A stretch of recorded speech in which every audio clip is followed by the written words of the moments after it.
SEO is an Indian person job. You don't need connections for that. Hello and welcome to the 25th episode of the Unreal Press podcast.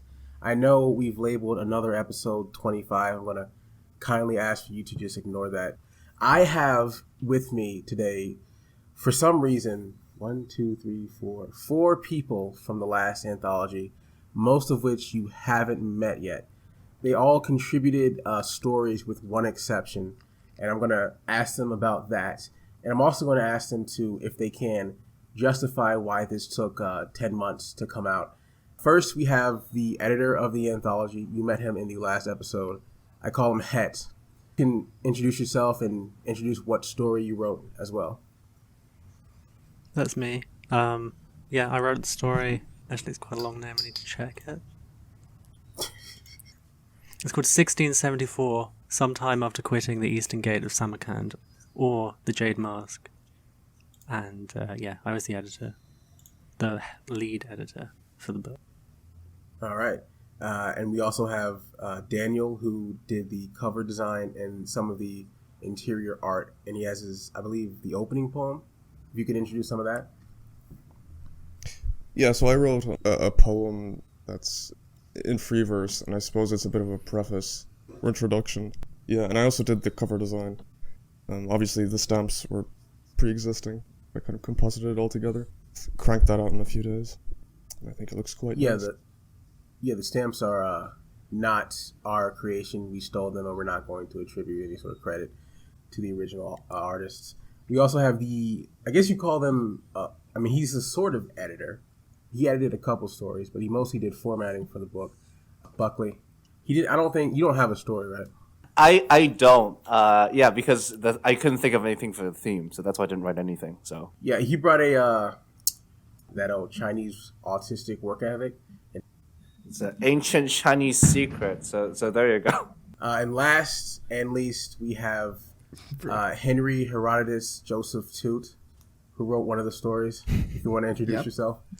Yeah, that's me. I am listed as Herodes in the story. Sorry, in the anthology. So I was one of the first people to finish the story, actually. And it is the coolest story out of the bunch, out of all of them. And you will be able to tell immediately which one it is. I wrote it originally in Spanish because it is the superior language. But unfortunately for space issues, it will not be on the paper edition of the story. But you will be able to find it on the Unreal Press podcast website. So look forward to that. And yeah, I was actually one of the first people who started writing on the story as well. So I'm a bit of the celebrity on the server. So I'm glad to be on my first episode here. Yeah, the biggest drama from this edition, other than the fact that it took a year to complete, was your refusal to... Well, okay, so it's a very long explanation. I want you to explain that whole ordeal. All right. So originally, this was not even going to be a Unreal anthology. I think it was just another user that just suggested to write like a story with an Oriental theme because he wanted to see everyone what their power level was, basically, if they spent a lot of time in a story, right? But after that, since Het here saw that we were basically working like continuously on it, decided to like take the reins and make it an anthology, right? Thinking that it will be done quickly. But unfortunately, everyone started taking a lot of time. So I think that one of the first stories was done like after like 7 months of writing or something like that. I'm not sure if that's correct. No, we got some very early. Well, I know I finished my poem about... I must have been one of the first ones finished. You were? Yeah, I think James Craig finished his story. James Craig was the first. In like February, and as of November 20th, I think he's still asking where his anthology is. Yeah, but like James is like an unofficial member of the press. He is like constant on the podcast, but he has a strange sort of relationship with the press. Like he works for it, but he's not really present. He's like, He dislikes us. no, He just pops A in general and out, distaste. and so he just hops in and out, and he treats the server as his Magic the Gathering server, I guess. So that's Craig in a nutshell. Yeah, in the time it took to create this thing, multiple people involved left the general project. And then came back. Based off of what I remembered, I think Frater Anselm, I think he around in May this year, he said he wanted to make a sort of writing activity because sometimes we have that, and he wanted to make it the Oriental one, and that's in name only because it's not really Oriental, it's just some other country. So literally, he said, "Oh, you can actually make stuff up. That's technically Oriental." So there we go. That's how the theme happened, and it waited for I guess I don't know 6 months till now. So yeah, actually, that person, Frater, also called Harry and other things, he was one of the last people to finish because he decided to make first of all a poem, but he waits until he has the right juice to write it. So he waited all of that. In the while, he wrote 70 poems. I'm not working on that one, and he also decided. Okay, to be fair, the last stretch was between you and Frater, right? It's just you finished your story, but your revision took forever because I guess Het messed up your spacing. Yeah, that whole ordeal was definitely Het's fault, 100%. Yeah. Most definitely. Okay. So there were 2 times where I had to take more time to fix stuff. So the first one was when I handed in the original, which was 3,000 words shorter than the final product. Well, okay, to be fair, I kind of made a very sloppy translation because I was a bit tired of working on it for 8 months. Well, not 8 months straight, but basically it was the only thing I wrote for 8 months. So I decided to just use Google Translate to translate the story from Spanish, right? And apart from that, I used very long sentences, right? So it came out looking a bit weird in English. So Het decided to he told me, yeah, I'm going to look over it and fix stuff, right? So I personally thought that he meant that he was just going to fix grammatical orthography, right? Basically. But when he gave it back to me after 3 days, he basically changed all the punctuation, right? So he changed every third comma for an M dash and added sentences, added periods, and it was just weird, right? So I told him he was not very smart and he should kill himself, right? So I was fighting instead of just normally going through it again, right? Because honestly, it was kind of weird, but just seeing it change it that way is it kind of hurts my soul, right? Because I mean, yeah, technically it was the same story, but it was manipulated in such a strange way, right? So I decided that I was not going to bend my neck and let my story be manipulated in that way. So since I thought that the problem was with the punctuation mostly, I decided to rework the story into a single continuous sentence, right? So that took me a month more to write, and I was writing almost continually, every day, 1 hour. And that is one of the reasons why I had to rework it the first time. The second time is because I decided to do the aforementioned single sentence thing. My solution to make it more appealing to the eyes was to use the separation from the left margin of the page as an auxiliary punctuation sign, right? But the issue was when I gave it to Buckley here to add it to the actual anthology. It turns out that it did not fit the page because I used in the word editor a significantly larger page than the final anthology thing. So I also had to spend I don't know how much was it, a week changing the way that it was presented so that the space from the left margin was not as significant, right? So it could fit into the page. So that is one of the reasons why I had to be one of the last people to give it in. But I think the final product is it's all right.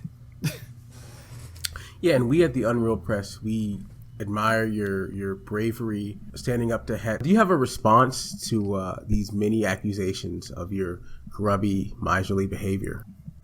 Wait, me? Yeah, I was going to ask, at what point do I get to respond to these Yeah. vicious comments? Just wait for him to take a breath and just interject would be my recommended strategy. Right, so, I mean, I deeply resent the term manipulation.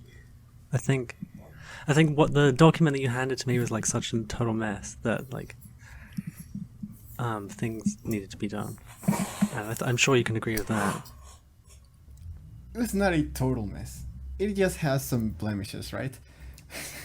Right, well, I mean, the biggest issue is that like the first half of the story was in a different tense than the second half, and I had to make a choice. Okay, well, continue. Right, so I had to make a choice, and I did, and that required basically reformatting the entire second half, or more like 2/3 of the story completely to be sort of in line with the telling as it was done in the first third. And also there were a lot of like bizarre run-on sentences and uses of punctuation that just don't work in the English language, and I fixed those while doing my best to maintain the I did my best to maintain the identity of the story, I think, and I think I did a good job. And I still think that was the best version of that story, and I think it should be in the anthology. But you know, you do have an ego, and we're relying on you for quite a few things, so you have some power. Yeah, so I have heard the accusation that you are a psychotic egomaniac. How do you respond to that?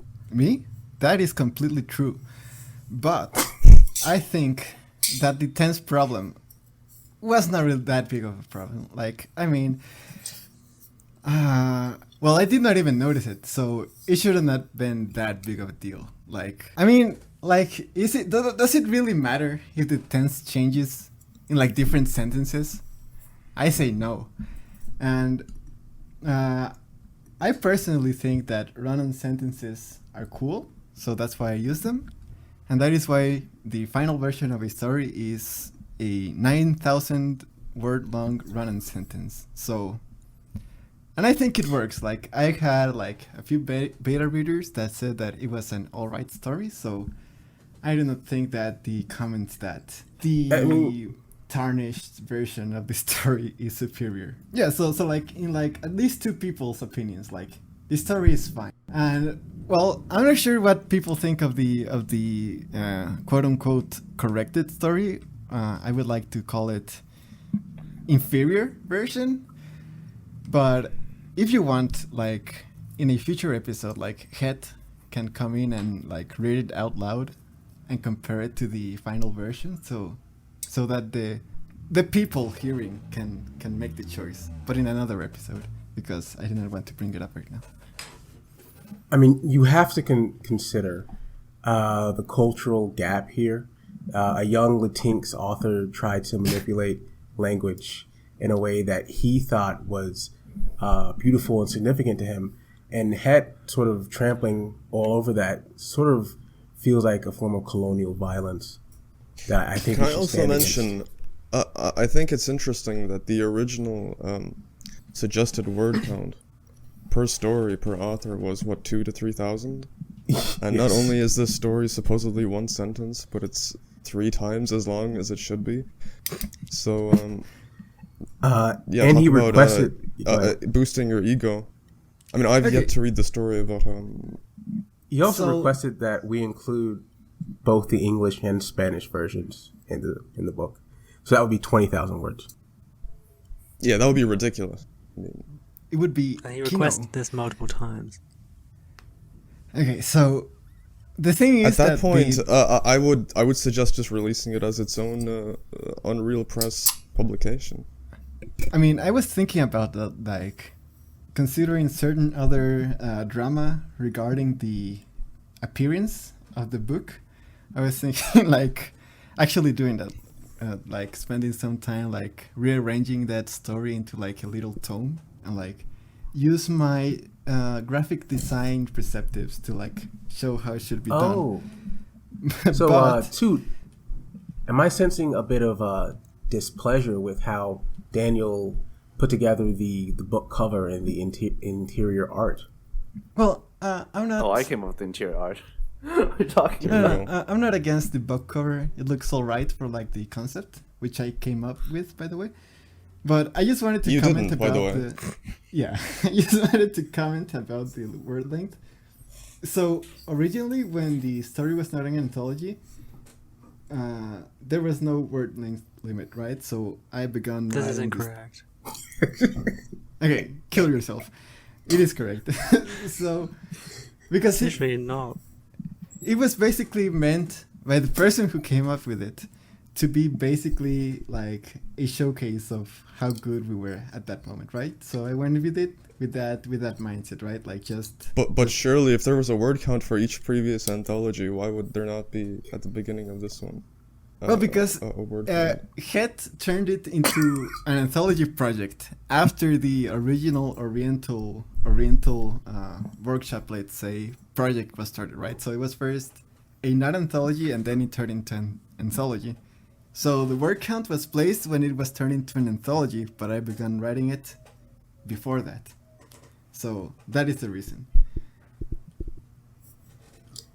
I will say, yeah, it's very interesting. Also, you did not come up with the idea for having all the stamps on a parcel cover.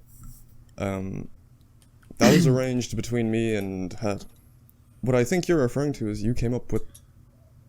You just posted a stamp in the server, an Oriental kind of stamp, and you said, hey, wouldn't it be cool if this was the cover? I think that was it. Correct me if I'm wrong. But it was Well- really kind of me and Het who arranged having a stamp precede each story, and kind of having the stamp represent the location of each story, and then having it kind of be like a school reunion kind of on the cover, with them being all together. I don't. Well, I cannot remember, but I will take the credit. Well, I do remember, and I will take the credit. I will split it half and half with that. Okay, fine. I will take half of the credit. That is fine with me. No, I didn't split it with you. I split it with that. Well, I took it, so sorry about that. Give it back. I don't mean to interject, but I feel like the audience should know, just for the sake of context, that Het is, by his own admission, half Jewish. That is an unconfirmed rumor. Okay, I'll take both halves of the credit, I think. But if you attempt to split anything with him, I think you should be warned that he's going to take at least 70%. With interest. Okay, but basically, there would be no concept of using a stamp if I was not there, right? So Yeah, I will think give you that. You posted a stamp, but there's a deep, wide leap between the original stamp and the cover, which I think turned out very well. The title is handwritten by me, and there was a lot of debate whether or not anybody you would should even put be able the- to read the handwriting. Rhyme, you should What? put the cover on the screen when he says that, so that the Okay. audience can have like a context, right? Yes, Yeah, I think- I'm Daniel, actually thinking I've of heard digging up your... the. Oh, Yeah, I've heard your handwriting described by many people as completely illegible. Is it just a coincidence that most of these people are from America? I mean, I don't blame you if they don't even teach cursive handwriting in your schools anymore. You know, I wouldn't expect you to read that. But I think the crux is that it doesn't really matter if it's legible or not, because realistically, you're going to be seeing this cover, say, on Amazon or on the Unreal website, and you're going to have the cover next to the kind of title in print, you know, as you do on Amazon. So I think what matters is that it looks nice, which it does, I think. It's kind of aesthetically pleasing, and it fits the whole theme of this kind of parcel being received from the distant Orient, containing these trinkets, which is the name. Yeah, Het, did you have a comment, maybe responding to your partner's slandering of the greatest country on earth? I was just saying that I think we can probably dig up the original Discord comment where he posted just the stamp, That could be the thumbnail. Okay. And as a way to sort of undercut his point? Yeah. Oh, okay, I see. Wait. Now, Toot, how does it make you feel that everyone seems to be against you in this manner? I mean, the same. I mean, it's not like I'm hurt or anything.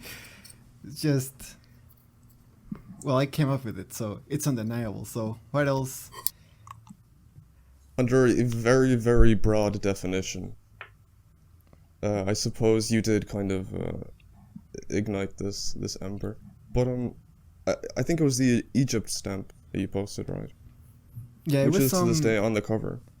Yeah, it was an Egyptian stamp that I found in like Pinterest, and I posted it in the thing and just said it would make like a good cover, which it would. Was it even used in the end? I'm not sure, but I do think. Yes, it was. It was. Somebody had a story that was set in Egypt. Maybe Het knows, but it does precede that story, and it's on the cover. Yeah, so I'm pleased with having an important contribution to this great anthology, which I'm sure the readers will enjoy to read.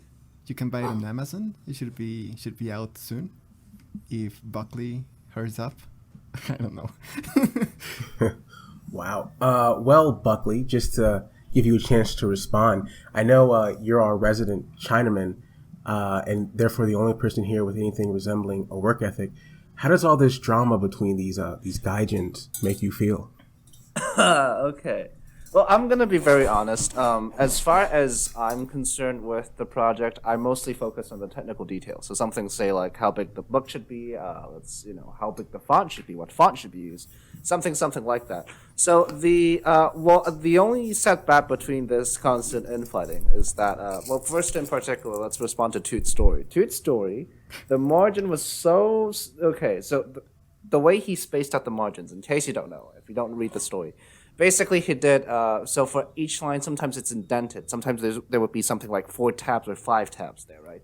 And when you're on a page that's, let's say, 8 inches by 5 inches, that 5-inch margin isn't going to fit the entire line on the same page. So what happened was, Toot comes in and just says, oh, I want the story to be formatted this way. And he was like, okay, it's impossible. Because previously, he also said he wanted his story to be in 2 columns, the same way the Bible would be. I just told him, it's basically impossible unless you reduced it to like font 5. And if that's the case, the entire book would be like a pamphlet long.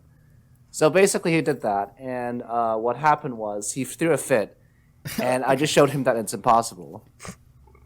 Yeah, well, Buckley, you use a lot of numbers there, which is a testament to your racist mathematical prowess, but I didn't understand anything you just said. Okay, so sure. I guess. Long story short, he wanted to put the story in tabs in the page. Issue is, that didn't fit. So what happened was he said, let's reduce it down to font 5, which if you don't know is basically just like a quarter of a centimeter, let's say. And that just made the entire thing unreadable. So that's what happened. That's why he had to re-tab everything from start to finish. So now the story fits on page because it doesn't use a tab. It uses, I think, a space or something. I don't exactly know for sure, but now it fits. So that's all I'm concerned. But basically, okay. But the thing is that you could have just changed the tab for something else, right? But you said no to changing the tab for some reason. Well, I said I wouldn't manually do it, right? Because this would take hours, and your story in the anthology after it's formatted is 60 pages long. So I'm not going to do that by myself unless I'm paid enough, right? But I did it like automatically. I just like Control F every tab and like said change that to. Okay, good for you. I have to think of every other story in the anthology. Right? If I do a tab for every one of you, right, it's gonna affect every other story, and that's just impossible. Okay, that's fine. But like, just to comment, like, no, never mind. Hello? Yeah, I was going to make a comment on you using Google Docs, but that's fixed now, so I'm not going to comment on that. Yeah, well to be fair, the reason with me using Google Docs is the following. A, this is an online project. So basically, what happens is a lot of people have to submit their files and host it somewhere accessible. Google Docs is currently the best option right now because I don't know if you ever used Word Online.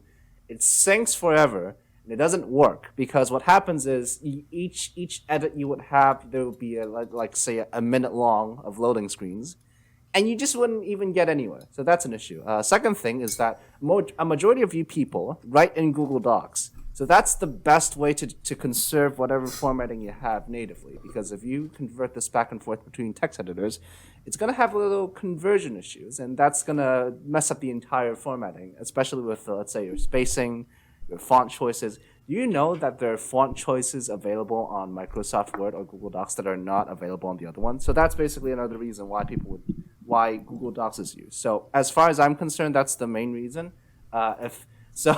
There are no substitutes, despite Google Docs being complete trash. So this is why we're using it. So for context, Toot uses Notepad to write, I believe. Yeah, I do use Notepad. yes, Yeah. yes, he uses Notepad to write, and he berates people who says otherwise. He just oh, did you not know that Notepad could wrap text? I just told him I don't know. I just use Notepad to code. So there you go. Yeah, but Notepad it's so good. Like, And Comic Sans as well. yeah, I actually do Which, that. in fairness, I think that is a proven thing, that if you write in Comic Sans, you do write more effectively. Yeah. Oh, I've speaking tried of it, it does Comic kind of Sans. work. Speaking of Comic Sans, let's move on to the other point about the constant infighting. At one point, so the thing is this: when I made the novel, there was still ongoing discussion on what the book cover would be or what the final thing would look like. So what I did is I went into Google Docs. I used the most obnoxious font possible as a placeholder for all the titles, and all the headers. Right, so it left it as that, and people were kind of unhappy that why is it like this? And Toot for some reason really liked the font, the intentionally obnoxious font with basically just amounts to like say a marker font you would write with a marker. It's Lobster, So I think. It is Lobster. It's a good name. It's like it would work fine if you're consistent with it, but okay, I guess. So what happened was, let's say and Hobson wanted to have a more handwritten Arabian font, right? Because this is the Islamabad Bazaar, and a lot of it is very, let's say, Middle Eastern centric. So what they really wanted was that. Issue was so the legibility for some of the longer titles, like Het Story, was kind of in jeopardy just because it was just too sparse, and some of the, let's say, the kerning wasn't too ideal. So what happened was there was an ongoing fight about this. And at one point, we considered just throwing in the towel and using Comic Sans as the title font for the title page, everything else. We're even going to change the text inside to be Comic Sans just to fit with it, right? So that's basically what happened with that, and that went on for, let's say, a couple of weeks. The discussion before that went on a couple of weeks, but after that, when we actually had to put something on paper, that just ended in a couple of hours of constant screeching at each other, and by the end we just used I think the default Unreal Press band shrift font. So that's basically it. Well, Buckley, that was a very long-winded explanation. Have you considered putting some of that energy into actually writing a story for once? At this point, no. At this point, no, not really. I've come to the realization that okay. So, in case you don't know, I previously was on track on, let's say, taking an MFA during my graduate school. I did not take that opportunity just because I didn't feel like it was the right thing for me. Plus, I just that social environment wouldn't do great for me. So at this point, I'm focusing my energy on other stuff. I'm aware that if I did take that path, it's very likely that, let's say, in an alternate reality, at this time, let's say half a year from now, let's say next year, it's very likely that my thesis project would be a novel, and that novel would have somehow would be very likely to receive something like a Booker Prize nomination. And I'm not being facetious about this, but it's just let's say the bacon numbers for me and some of the people on the judging panel are very low. So let's say that. Thank you for the life story, Buckley. Yes. So there you go. Well, you asked if I'm writing. The answer is no. I'd rather waste my time on something else at this point. So yeah. You said you were a professional Pokemon player, right? Is that true? I used to. When I was 15, I played competitively. Yeah. Buckley, how would you respond to the ongoing rumors that you are sexually attracted to Pokemon? This is just a rumor made by Toot. I have no idea. No, Well, actually, no. How is it made up by me? You have a. It is made. Yeah. Okay. Yeah. Because okay. In case you don't know, my Discord screenshot is literally just a screenshot from Pokemon Cafe Mix. It's a mobile game, and I didn't even put anything as anywhere. It's just a screen cap of it, and somehow Toot made the conclusion that means I'm somehow sexually attracted to Pokemon, which is untrue. I just stuck, I guess. So there you go. Okay. My accusation was not that you were sexually attracted to Pokemon. That was after. I originally said that you were just a furry that liked Pokemon, okay? And that's fair. Yes, and you then added that later on, right? So I mean, okay, it's a logical extension of that. So either way, it's something that you made up, and that got stuck as a meme somehow. So I don't know. Okay, I'm too lazy to look for. Okay, but I'm too lazy to look for another profile picture, as far as I'm concerned. So that's basically it. okay, yeah, but who? Okay, how many people have a Pokemon profile picture and not be some sort of degenerate? Okay, well, to be fair, let's see. I know that Miss Miscellany on the server had a Panphy one. Let's see. There's also I think Just Wakanda calling has out a random person from a server. Well, she's in the Unreal server. I'm just saying. And then the F Gardner's having like a crocodile thing going on. So there you go. Yeah, Miscellany and is one of our Crocodiles are prized not furries. trans users on the They're scalies. Unreal server. Oh yeah. So basically, there's multiple people in the Unreal server with Pokemon profile pictures as well. They changed that throughout the time. I just got too lazy. So you can't lump me into this. I'm just lazy. Fair enough. Actually, Rhyme just brought it up. Like, it was not me. Okay. So Daniel, you have a very nice accent. Would you like to use it to say something? Yeah, I just want to throw some light on what was being said about the font, which is the font you'll see preceding each story, kind of the author and title. I just think it's ridiculous that anybody can think that Lobster is the single most perfect ideal font Okay, for that but situation, listen. because let me just kind of sum up this argument that was being had. It wasn't kind of me suggesting one font and then Toot suggesting another font. It was me suggesting literally any other font in existence to be taken into consideration, and then Toot saying, no, Lobster is the mathematically perfect kind of golden ratio of fonts, which I think is silly, because anybody who grew up in a non-third world country recognizes this font from PowerPoint presentations and just like secondary school generic bland kind of amateur slideshows and that kind of stuff. So when I see the Lobster font, it's just bad. It just doesn't look aesthetically pleasing. Okay, but So I was listen. suggesting literally any other font, and I was throwing out so many suggestions, and eventually I think we're not going with Lobster. I think Het threw out some kind of font that we're using. Okay, but listen. Yeah, I agree that like Lobster is not going to be like the perfect font, but like the suggestions you were bringing up were just. I mean, okay. At what point you people were actually considering the Aladdin font from the Disney movie Aladdin? Like, you Okay, were that was actually just a trolley. considering that. No, Okay, no, that was just a trolley. What we were actually considering was the noodle soup font, Oh, yeah. Oh god. Okay. Yeah. Also, the generic which Noodle is soup the is Chinese font. takeaway font. Yeah, but it just does not look good. Like, you were choosing like the weirdest. That's like, fair enough, but it's on you. It's on you to consider some alternate fonts apart from Lobster.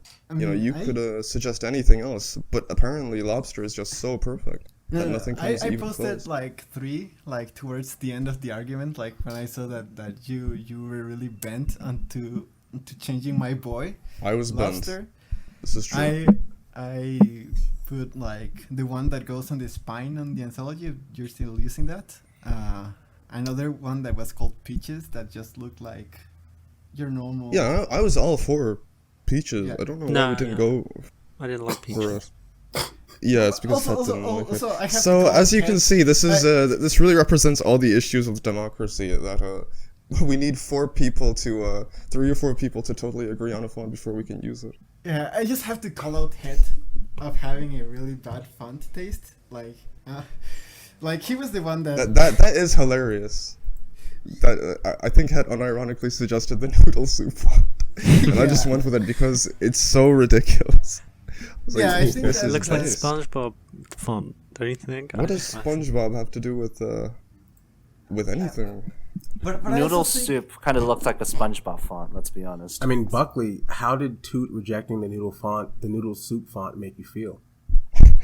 Well, I don't have a horse in the game, and I guess that's what you want in like say an editor or formatter, just because you don't want any favoritism to any people. So what happened? I don't really care in particular about what the book looked like.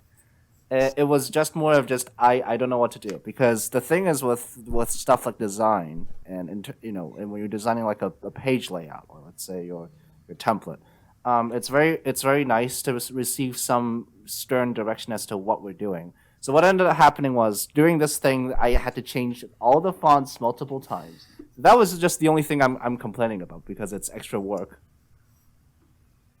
So that's basically it. Yeah. So it's just This just constant on fighting just kind of, it stalled a bit, but it wasn't significantly enough that it impacted it for weeks. Let's just say that. Yeah, it was just about 2 days, but like at the end, I realized that it's just a losing battle. Like these people really want the election. You realize that this is a terrible decision that you made, a terrible creative decision. That you Well, to be fair, for the audience at home who's unaware of what the dilemma is, it's whether or not you want your title font to be like let's say your whiteboard cafe font on your menus, or the other one, which is just papyrus. Yeah, So it's just so, and Toot's like, oh, I don't like papyrus. It reminds me of Undertale too much. And it's like, okay, I guess that makes sense.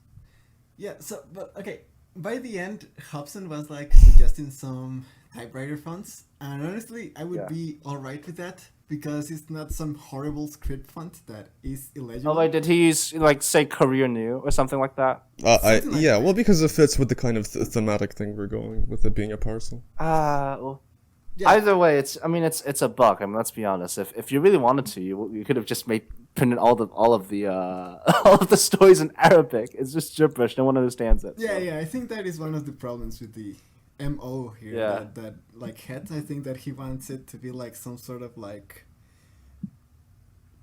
to be obviously Oriental, right?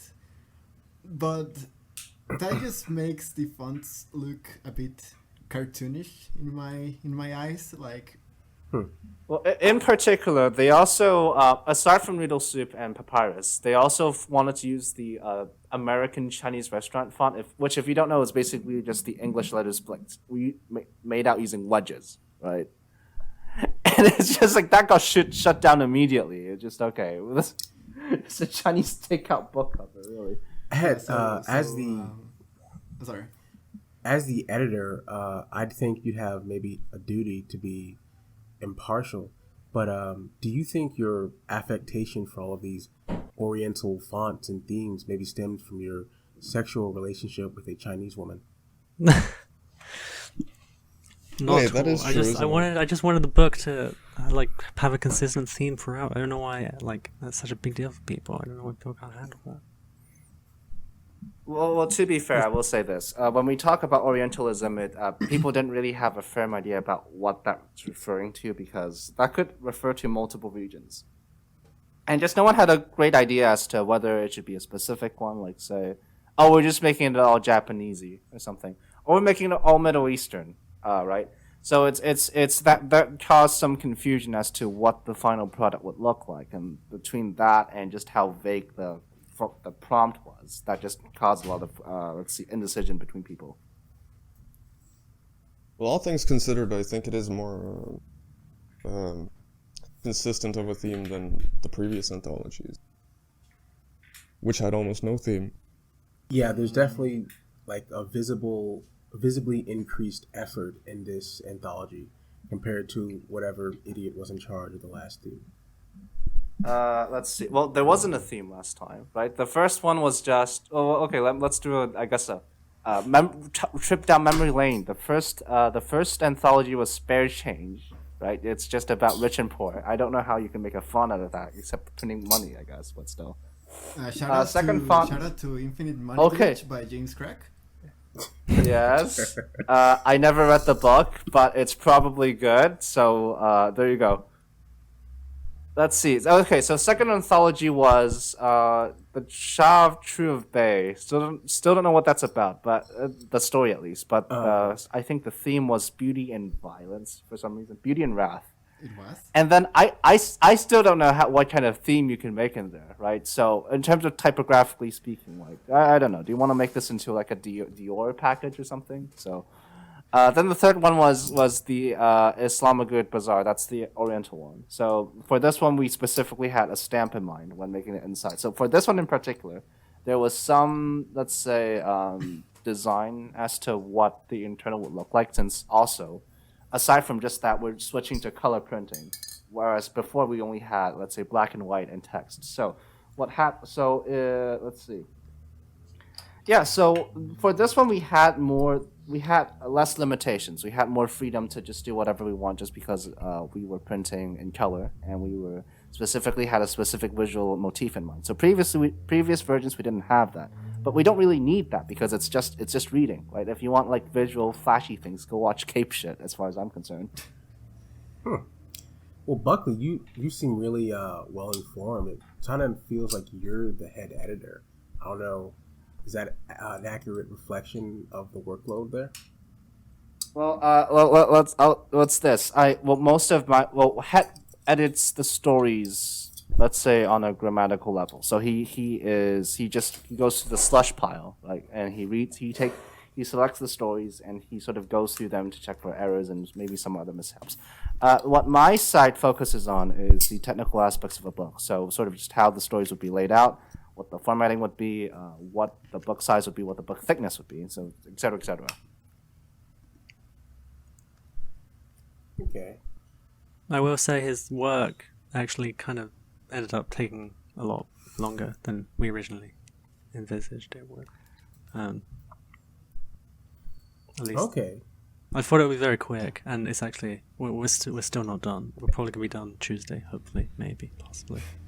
Well, for the folks at home, this episode is released to you probably on the 31st of November. And if you listen to the other episode, that one was released on the 6th of November. And we said we'd have the book ready within a week. So I'm making a personal guarantee as co-host of this podcast that this book will not be out by the 31st of November. Okay. No, I think you should. Also, Buckley... No, it's coming out this week, I promise. That's what you've been saying for about 4 weeks. Actually, I'm not sure about this, but the images before the titles, are those still with the cool design, or did you change that? Because I saw... We're going with that. We just have to reformat the entire thing because... okay. Well, I can talk more about the design process. This came up... Okay, so this was a spontaneous thing. Toot wanted something like, oh, we should have like text wrap around a background or something. And just, I fucked around in Microsoft Word and that's the result, so... So what happened was I just used a big text box in the background and just pasted the text in there. Issue is that technically overflowed the margin, so we're just going to convert that into images, and that would just bypass the entire thing. It looks pretty cool, by the way. Just putting that out there. Thank you. Well, I mean, to be fair, it's just text overlay. It's this weird maximalist design you see later on with typographic design with, let's say, book covers, album art, something like that. It's a cheap way to do it, but it's effective. So. Oh, okay.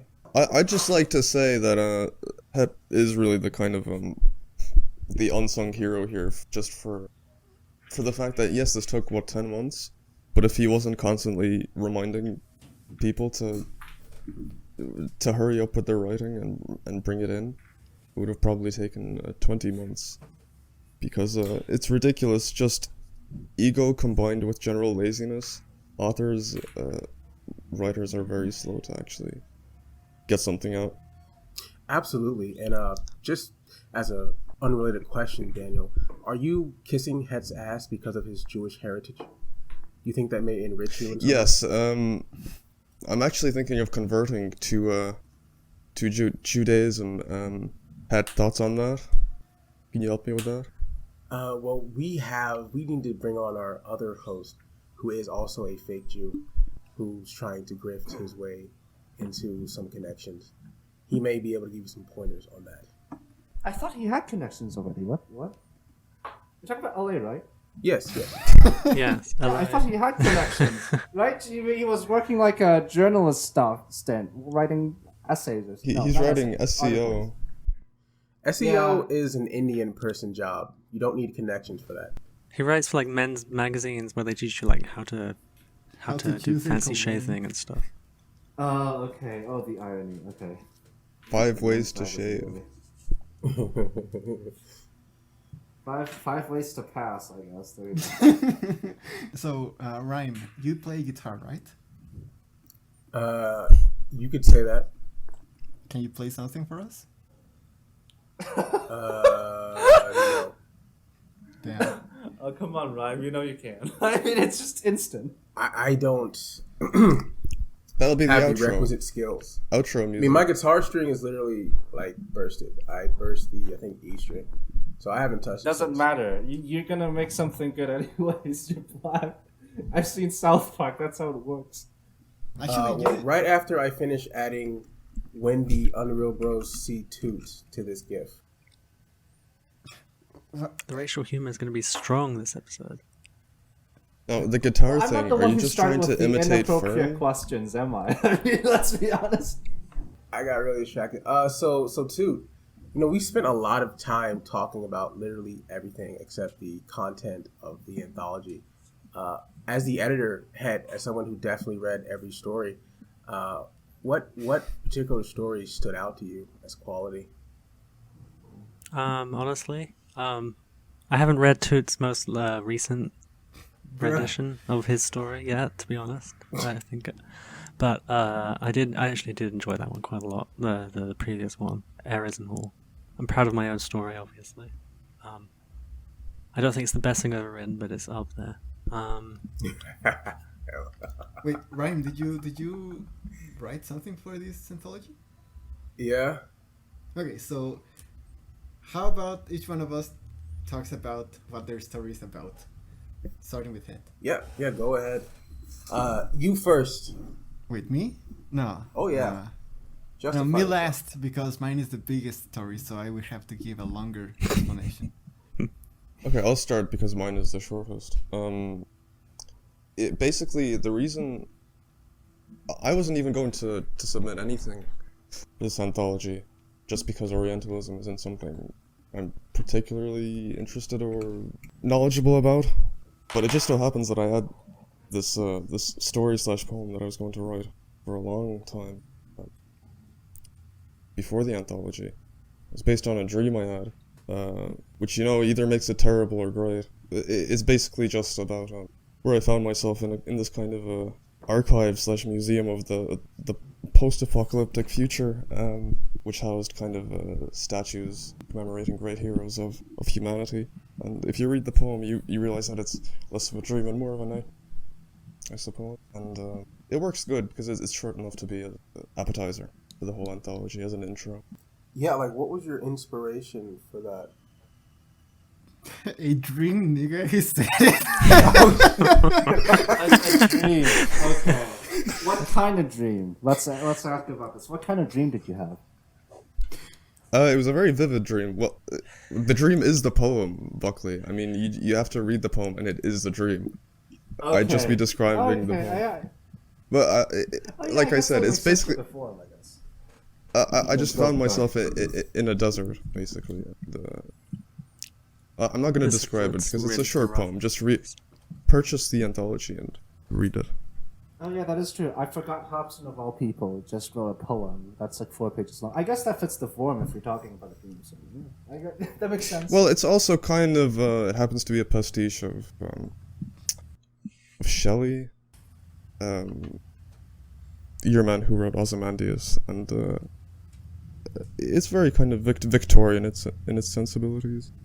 So it fits the whole Orientalism floral deal. I think the next piece was, I know Toots was at the end, so I guess Het's piece was next. Okay, I'll talk about mine briefly. I'm actually just going to read like some DMs that I sent to Garrison, the guy who was on with me the previous episode about this, because that's probably the best kind of premise I had. I don't want to get, so I don't know how like fucking pretentious I can get, but I could say it's like it's an exploration of pride.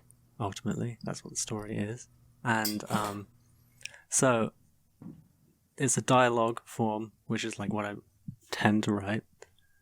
The characters start by arriving in this town.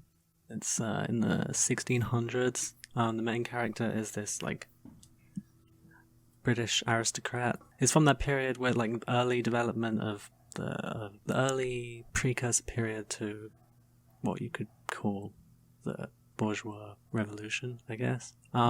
He's in Central Asia trying to get to the kingdom of Prester John, the kind of medieval fantasy figure of this Christian king in the East. But he's actually sort of lying to his guide, who's like an Indian man, mercantile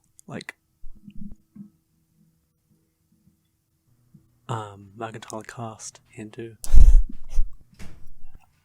who is still familiar with the old, now no longer functional Silk Road route through Central Asia between Europe and China, and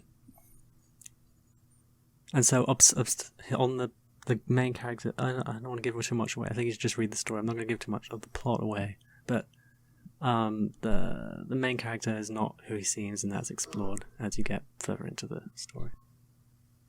Yeah, that's the I read that story. That's the only story I read to completion. Because I'm lazy, not for any quality reason. Yeah, it was a good story. I do think there was a very interesting. Obviously, you don't want to spoil that, but it did take a very interesting path of development. So, Toot, you're next.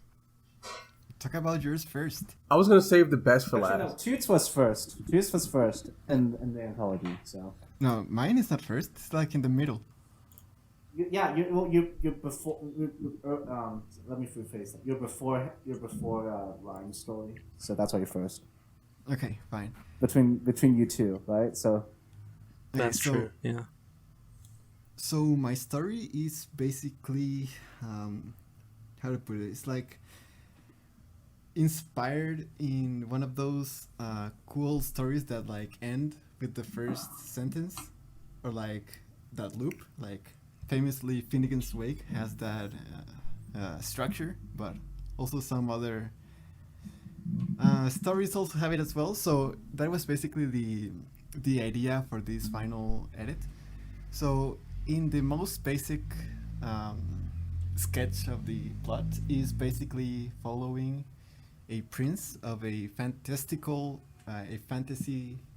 realm in the middle of the desert, from his infancy to his death, and the circumstances that make the things happen. It has a very magical tone, so the circumstances are pretty fantastical, right? So things flow into the other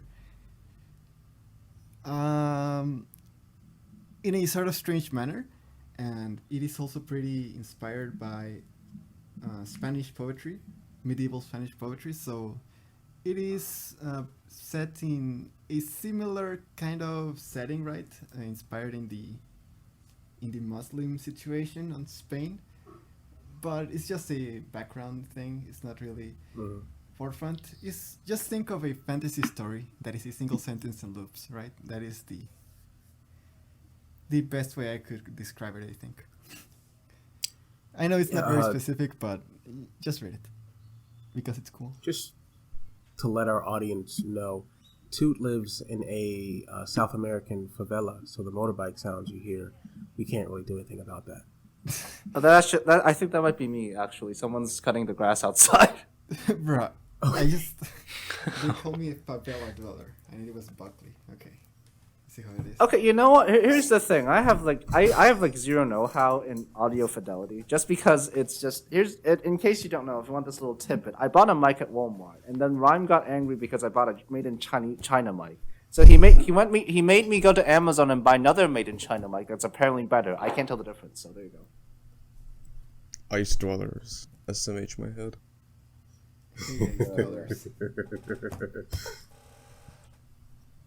I will say, in terms of Toot as a writer, his story in the show of True Bay was probably my favorite. And I messaged him this, and I was asking him some questions just because I was interested in I just had some general questions, and he totally dodged them. But Did anyway, you ask me it's a good questions? story. Yes, I DM'd you. But anyway, that's Okay. unimportant. You just remember when you asked me if coming to Guatemala is a good idea. No, I was asking you, like, I don't even remember the questions, but like it was just about the story, and you gave me like one-word answers. But it doesn't matter. But I am So looking my forward previous- to reading your story in the current coming issue. Yeah, so my previous story in the Shouts True Bay was about a fisherman who had a wife, and his wife died. Sad emoji. So yeah, you should read that as well. It's free on the. It was very good, just in terms of the prose. Yeah, Very- Toot's stories are consistently good throughout the anthologies, I'd say. I've mentioned this before, but he's Guatemalan, so it's very likely he's going to write an incest novel that's 600 pages long, and when that happens, I want to read it. My first story in the anthologies is an incest story. Come on, Buckley. Come on. Brush up on your lore. It's not long enough, right? I mean, we have like what 50 pages of it. That's rookie numbers. Gotta pump that up, man. Okay. I'm not sure if I have the clout to write an incest novel yet. You need to wait for that, right? It's like Yes. the American author. Well, there wanting to- already is an incest story in the Shaw of True Bay, which is also one of my favorite Yes. stories. It's by Patootie. shout out to LA. So, writing it's not about like you would be fucking, treading the new Shouts True ground. Bay. Yeah. Well, I mean, okay. Ellie. Well, she does her stuff. It's just I don't even. Buckley, I your think she mic took- quality just tanked. Okay. I don't. Is it better now? Yeah. Maybe. Okay.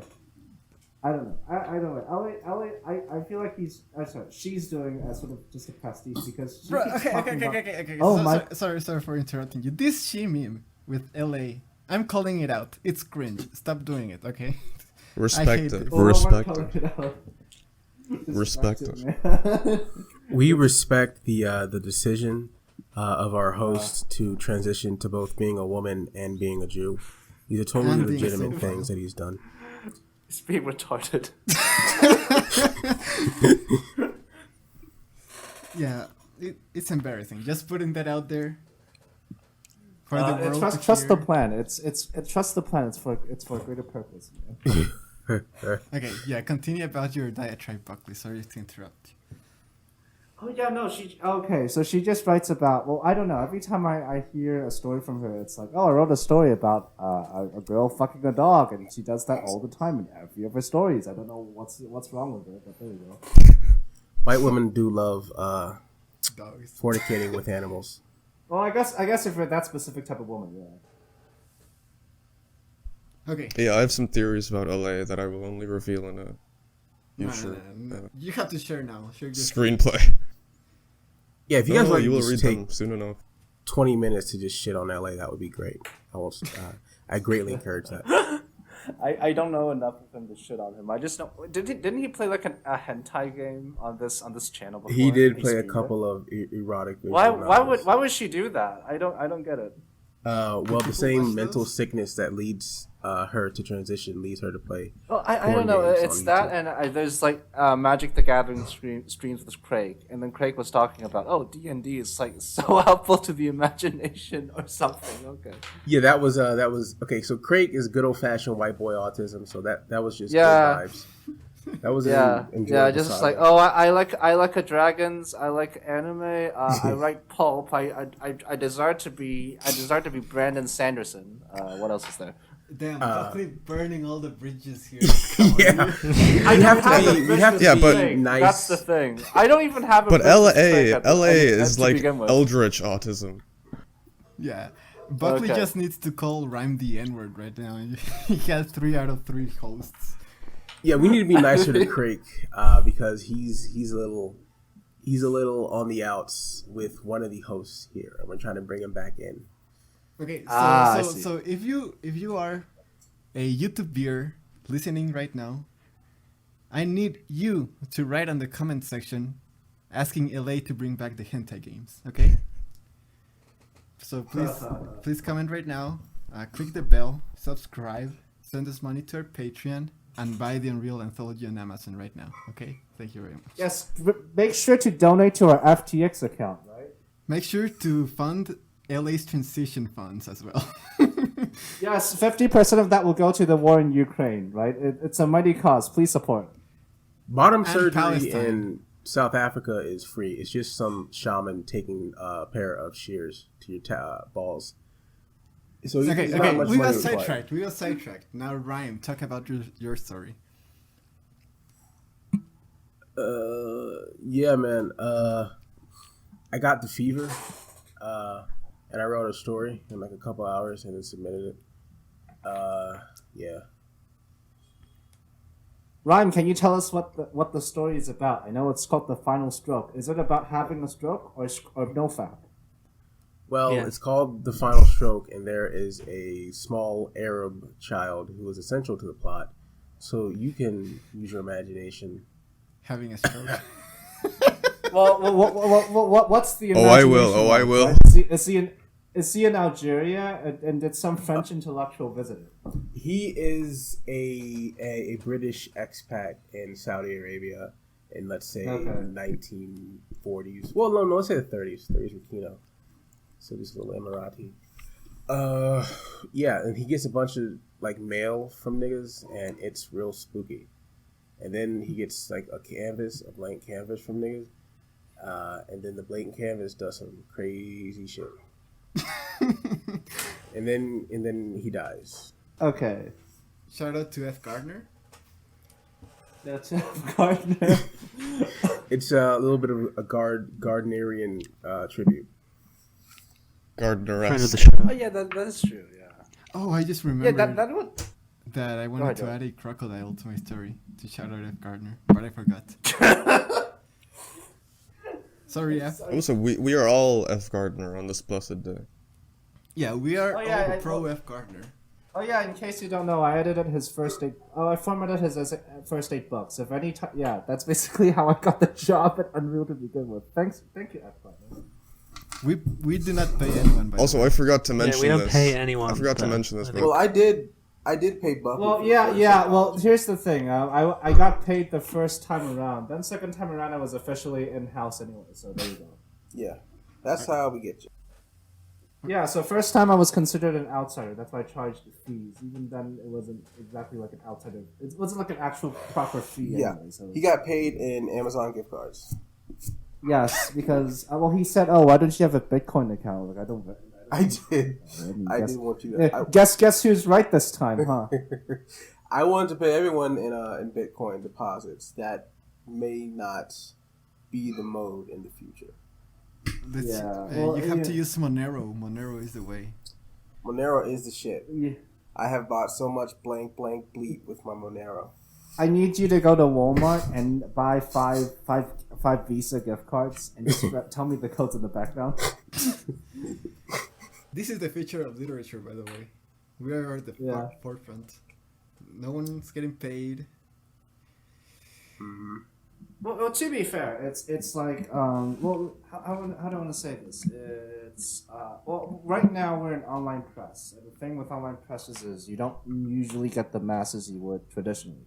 You would see even right now. You could go onto any bookstore, you could see, let's say, a best stories of a best American short story something, edited by Heidi Peltoy and some other author. Those types of stories have a print market and they have a brand, and usually they will have traditional audiences. Actually, This for an online press. What? do you remember that one thing that came out that like most Penguin books sell less than 2,000 and like 50% sell less than 12? I mean, are we doing 50%? Oh yeah. Are we doing better than 12? That's actually. Yeah, well, that's actually normal. That's because the distribution of books is the same way. In case you don't know, the economics of books is the same way people do venture capital and startups. Right? So what happens is book publishers are always looking for new authors, just because even if you have a great author that sells really well, they're only going to have so many books in their lifetime. Let's give like 8 or 10, maybe like 5 of them will sell actually really well. And what happens is they want to reach out as much as possible. So they would literally just scout people in MFAs or just any writer's workshop. And if it's good enough, they will print it. But majority of those, it's sort of a risk. So a lot of them don't make money, but the ones that do pay for the other ones. So that's normal in terms of how it goes. I know it's sort of weird, just like, oh, you got published and you sold like 12 copies. Okay, that's the reality of publishing. So it's like this weird positive black swan event. Let's be honest. So yeah. Yeah, I mean, we're gonna do a state of the industry episode where we talk about in more detail all that stuff. But I will say, the prestigious Unreal Press has sold more than 12 copies for most of our releases. Most. Shaw of Trubay has, let's say, tanked. And I can tell because it tanked because we didn't buy ads, right? The first book, you talked about, I guess, 4chan ads as well, right? Yeah, no, we've always done ads, but really it tanked because we didn't release it. Because, just to tell you, 2 of the stories in that anthology were paid for. Well, there was a promise of that maybe was not fulfilled, and so I wanted to release it secretly until I could pay. Wow, that's the reason. I did not know that. And let's just say that never came to pass. That was sad. I remember how in Anthology 1 you were so enthusiastic about the ad thing. Like you were talking about, oh, we need someone to design the ads. You got Zap to do it. He did a really good job, and I'm happy he's back. Yeah, and the ads were like Evangelion things. Yeah. Yes, and you I think you also talked with F. Gardner because at one point he was sort of talking about like how he does 4chan ads, and you were talking about like collaborating with him just so you don't outbid each other and give Hiroyuki more money. Unreal X F. Gardner merch. Yes. Yeah, he helped us out in that way, actually. Shout out to F. Gardner. Shout out to F. Gardner. So, he has a new YouTube channel. It's just him rambling to a camera. So I don't know if that's funny to you, but if you like schizo theories, please go visit F. Gardner's channel. Yeah, and as of recording, it's been like 16 hours without an upload, so I think he might be out of ideas. Yeah, he uploads. I guess this is. Well, he was already asking for questions for suggestions. I mean, so I think he blew through his idea load. He could have spaced these videos out and uploaded them. You know, my theory is that he can't film unless he's wearing the kimono, which is currently washed. The kimono gives him pixel energy. I guess you could say. Well, it's an interesting channel if you watch it in kind of a detached way. If you watch his channel in kind of like let's laugh at this doofus way, then I would recommend subscribing because it's so ridiculous. I mean, we love F. Gardner. F. Gardner is a proud friends of Unreal Press. I don't know. Ryan, talk about the horror anthology and how people can send stories for the horror thing. Well, now that I've just revealed that I am essentially a fraudulent businessman who will back out on any deal you go into with me, we're taking submissions for our horror anthology due January the 15th. I'm not going to pay you for them. Now, whether I say I was or not, the answer was always going to be I'm not going to pay you for them. But they will be printed. The payment is the possibility of showing up in an Unreal podcast show. How about that? You're submitting in the spirit of getting paid, right? You're going to get paid in gratitude. In exposure. In spirit only. Yeah, don't lie to them. There won't be any gratitude, but there will be exposure to like the 6 people. Yeah. So I don't think there's going to be any payment whatsoever, just because the legalese behind that's going to be way too weird. So yeah. So well, let's just say this. If you go to Submittable, if you click on magazines with 3 submissions, usually they don't pay you. So this is one of them. Yeah, we're like industry standards already. Yeah, we're just industry standards. Fun fact: most lit journals you see out there are literally just run by, let's say, gender neutral lesbians in a basement somewhere, we have Leroy. Quite literally. Leroy. Yes. So quite literally, we just need one more gender neutral lesbian, and we would be on par with all the other lit journals out there. So if you fit this description, please apply and send a picture of yourself without clothes. Only for cute. Okay, you heard the man. So if you have a horror story that you want, yes, make sure to email Rhyme and specifically ask him for comments, right? yeah, message realpress at hotmail.ru to get in contact with us. and text.ru. Yeah, about that. So the email, John Henry Davis, is no longer active because that was an the extra not defunct package email address. that that required money, and I didn't feel like paying. So we don't have that anymore. So just use what email service are you using? Proton? It required money for it was okay. So it's email. It's an open protocol. How are you paying money for and email? official? So This man's so easily parted from his unrealpress.com email. So it was just a asking JHD you at money to use an unrealpress.com. email. Oh, okay. Ryan, I will make you a free email. Just You pay can me. always go back to Yandex. Do you know I mean, Gmail exists? Yeah. Yeah. I don't know, man. What do you even choose Proton Mail? Like, what was the purpose? Proton. Well, no. The thing is, you used Yandex before, then someone unfortunately was like, "Oh, Yandex owned by the Russian government. You shouldn't use it." Okay, it's free anyways. Yeah. So if you cannot tell, Rhyme here is very low IQ. So Listen, He's good with audio equipment, but he's bad with full stack website stuff. So there you go. if you go to the official Unreal Press website, you'll see the genius. My design genius is written. Yes. okay, Rhyme, just tell the viewers what email they can contact you at. Bro, I don't like. Listen, I lost the password to the Yandex, so I don't. Bro, we just don't give have me any your right personal now. email. Like, we need stories. Okay. There will be a new press email coming shortly. Our new email is blacklivesmatter@unrealpress.com. Send your unedited manuscripts to Joseph R. Biden at whitehouse.gov. Yes. Wait. Also send a picture of yourself and say and forward it to Leroy, please. Base stutterer. Yes, I stutter. There you go. But anyway, so that's gonna do it for us here at the Unreal Press. Subscribe to the YouTube channel. Subscribe to the audio feed as well. I don't know where that is or where it is. I don't think it's been updated in about a month and a half. But do subscribe to that. Most importantly, join the Discord because that's where all this shit happens. Wait, you just wanna should be on the say. show. You should say that we're going to do readings. Yeah. We're gonna be uploading readings, professional quality